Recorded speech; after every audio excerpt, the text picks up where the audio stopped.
एक ज़माना था जब हमारे देश में लोग कहते थे कि कलयुग आएगा और उस कलयुग में वो सारी चीज़ें होंगी जिनकी आप कल्पना भी नहीं कर सकते। और अब ऐसा लगता है कि वो कलयुग आ चुका है, क्योंकि एक ज़माना हमारे देश में ऐसा था जब राष्ट्रवादी लोगों को हमारा देश सम्मानित करता था, उन्हें अपना नेता बनाता था, उन्हें पुरस्कार देता था, उनका सम्मान पूरे देश में हर जगह होता था। राष्ट्रवाद एक बहुत बड़ा मेडल होता था किसी के लिए भी, और लोग बड़े फक्र से कहते थे कि हम अपने देश से प्यार करते हैं, हम राष्ट्रवादी हैं, लोग ऐसा कहा करते थे। लेकिन अब कलयुग आ चुका है, क्योंकि अब जो लोग ये कहते हैं खुलकर कि हम राष्ट्रवादी हैं या हम भारत से प्यार करते हैं, तो अब उन्हें पुरस्कार नहीं मिलते, अब उनके ऊपर जांच बैठाई जाती है। आज जो कुछ आप सुनने वाले हैं, अगले 1 घंटे में वो सुनकर आपको बेहद निराशा होगी, आपको बेहद दुख होगा और आप सोचेंगे कि हमारा देश आखिर किस तरफ जा रहा है।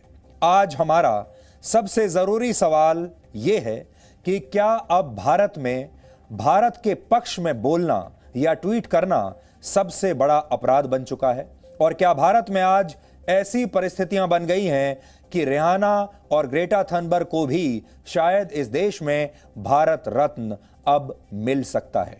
अब हमारे देश में सचिन तेंदुलकर और लता मंगेशकर जैसे जो शख्सियत हैं वो भारत रत्न नहीं बनेंगे। अब हमारे देश में हो सकता है आने वाले कुछ वर्षों में आप उस सूची में रिहाना का नाम देखें और आप उस सूची में शायद मियां खलीफा का नाम भी देखें। ये अब इस नए युग के भारत रत्न हो जाएंगे। एक बार आप केंद्र में सरकार बदल जाने दीजिए, एक बार फिर से कांग्रेस की सरकार आ जाने दीजिए केंद्र में, और फिर आप देखेंगे अगले ही साल आपको भारत रत्न की सूची में आपको रिहाना भी मिलेगी और आपको मियां खलीफा भी मिलेंगी और आपको ग्रेटा थनबर्ग का नाम भी उस सूची में मिलेगा। और सचिन तेंदुलकर और लता मंगेशकर आपको अदालतों के चक्कर लगाते हुए नजर आएंगे, क्योंकि उन्होंने देश के हित की बात कही है और यही उनका सबसे बड़ा अपराध है।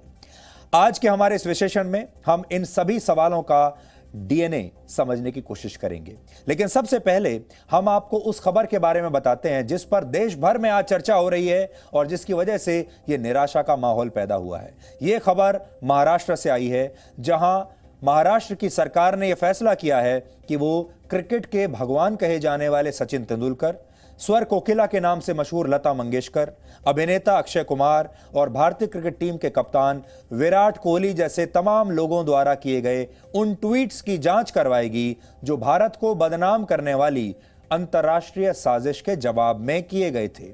सोचिए, यह है देशभक्ति का इनाम, यह है भारत के पक्ष में लिखने और सोचने का इनाम, यह है पुरस्कार।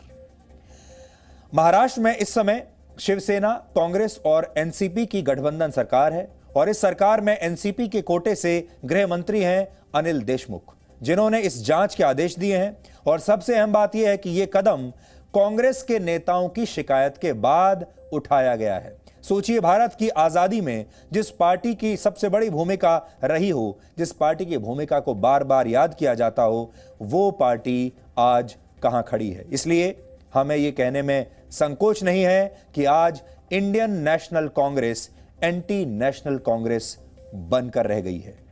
और हम ऐसा इसलिए कह रहे हैं क्योंकि रिहाना, ग्रेटा थनबर्ग और पॉर्न स्टार मियां खलीफा जब किसान आंदोलन की आड़ में भारत के खिलाफ दुष्प्रचार करती हैं तो कांग्रेस को कोई आपत्ति नहीं होती। इस देश में कांग्रेस के समर्थन वाले लोग, विपक्षी दल, वो बुद्धिजीवी, वो पत्रकार, तमाम लोग तालियां बजाते हैं और इन तीनों का स्वागत करते हैं और कहते हैं पूरी दुनिया को कि देखिए, अब तो इन तीनों ने भी कह दिया कि किसानों के साथ नाइंसाफी हो रही है। जैसे कि ये तीनों जो हैं यही दुनिया की जज हैं और इन्होंने किसानों को नया सर्टिफिकेट दे दिया है और इस पर देश का एक हिस्सा तालियां बजाने लगा। लेकिन जब इस प्रोपेगेंडा के खिलाफ भारत रत्न सचिन तेंदुलकर और लता मंगेशकर अपना पक्ष रखते हैं तो कांग्रेस और उसके समर्थकों को बड़ी परेशानी होती है और यही परेशानी अब उनके शासन वाले राज्यों में जांच का विषय बन जाती है। इसका मतलब यह है कि पूरा भारत एक तरफ सोचता है और महाराष्ट्र, जहां पर इनकी सरकार है, वो दूसरी तरफ सोचता है। हम किस तरफ बढ़ रहे हैं? क्या हम भारत के टुकड़े टुकड़े कर देना चाहते हैं, जहां पर भारत कि जो राष्ट्रवादी लोग हैं वो एक विचार रखें और पश्चिम बंगाल और महाराष्ट्र जैसे राज्यों में उन्हीं विचारों पर आपके ऊपर मुकदमे चलें।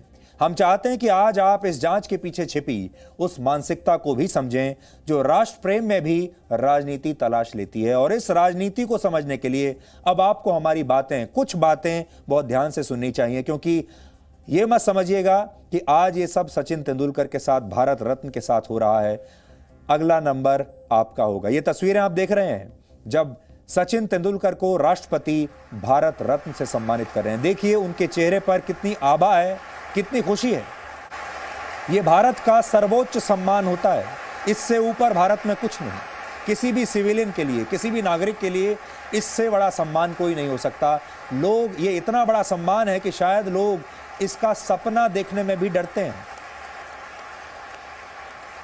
लता मंगेशकर को देखिए, जब उन्हें यह सम्मान दिया गया था 2001 में राष्ट्रपति द्वारा, लता मंगेशकर ने तब शायद कल्पना भी नहीं की होगी कि 2001 के बाद 2021 में उन पर जांच बैठा दी जाएगी, क्योंकि उन्होंने राष्ट्र प्रेम से संबंधित एक ट्वीट किया है।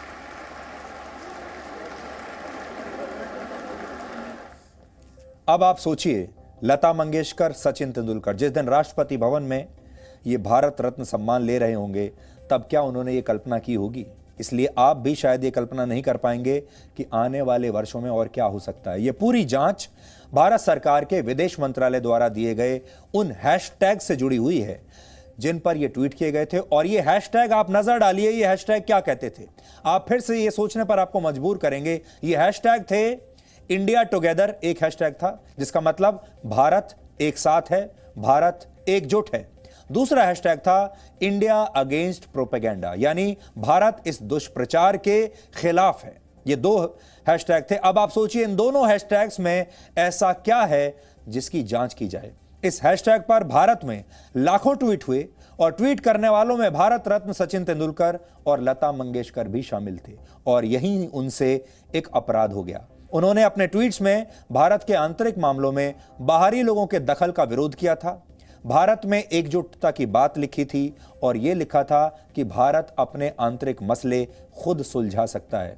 आप खुद सोचिए, चाहे आप किसी भी विचारधारा के हैं, मैं ये नहीं कह रहा कि आप किस पार्टी के समर्थक हैं, आपकी विचारधारा क्या है, लेकिन सोचिए इसमें क्या गलत है, क्या गलत लिख दिया इन लोगों ने जो इन पर यह जांच बैठाई जाए। और यह दुर्भाग्य है कि कांग्रेस ने देश के पक्ष में हुए इन ट्वीट्स में राजनीति ढूंढ ली और इस राजनीति का ही यह नतीजा है कि महाराष्ट्र सरकार अब यह जांच करेगी कि क्या इन ट्वीट्स के पीछे केंद्र सरकार का कोई दबाव था। यानी जो कहानी गढ़ने की कोशिश हो रही है वो ये है कि केंद्र सरकार ने इन सारे पर्सनैलिटीज से दबाव डालकर कहा कि आप ये ट्वीट्स कीजिए। इस फैसले से जो दो बड़ी बातें निकल कर आती हैं वो ये कि महाराष्ट्र सरकार के पास इस मामले में दो विकल्प थे। या तो वो भारत के खिलाफ दुष्प्रचार करने वाली रेहाना और ग्रेटा थनबर्ग का साथ देती, या वो देश हित में भारत रत्न सचिन तेंदुलकर और लता मंगेशकर का समर्थन करती।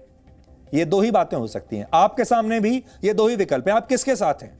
आप मियां खलीफा के साथ हैं, आप रेहाना के साथ हैं, या आप सचिन और लता के साथ हैं? आप तय कीजिए। महाराष्ट्र की सरकार तय कर चुकी है और उन्होंने ये तय किया है कि हम सचिन और लता मंगेशकर का साथ नहीं देंगे, हम तो रेहाना का साथ देंगे, हम तो मियां खलीफा का साथ देंगे, हम तो ग्रेटा थनबर्ग का साथ देंगे। आपने ग्रेटा थनबर्ग के ट्वीट पर एफआईआर की। दिल्ली पुलिस ग्रेटा थनबर्ग के ट्वीट पर एफआईआर दर्ज कर लेती है, उसने जो टूल किट ट्वीट किया था। और महाराष्ट्र की सरकार लता मंगेशकर और सचिन तेंदुलकर पर ही जांच बिठा देती है। एक ही देश में दो अलग अलग विचारधाराएं और दो अलग अलग बातें हो रही हैं। यह दुर्भाग्यपूर्ण है कि महाराष्ट्र सरकार ने देश के खिलाफ जाकर रेहाना और ग्रेटा थनबर्ग का साथ दिया और दुनिया भर में भारत का मान बढ़ाने वाले सचिन तेंदुलकर और लता मंगेशकर ने शायद इसकी कभी कल्पना भी नहीं की होगी कि उन्हीं की अपनी सरकार, देखिए दोनों मुंबई में ही रहते हैं, दोनों महाराष्ट्र में पैदा हुए हैं, महाराष्ट्र में जन्मे, महाराष्ट्र में बड़े हुए, यही उनकी कर्मभूमि है और आज वहीं की सरकार उनके साथ ये कर रही है।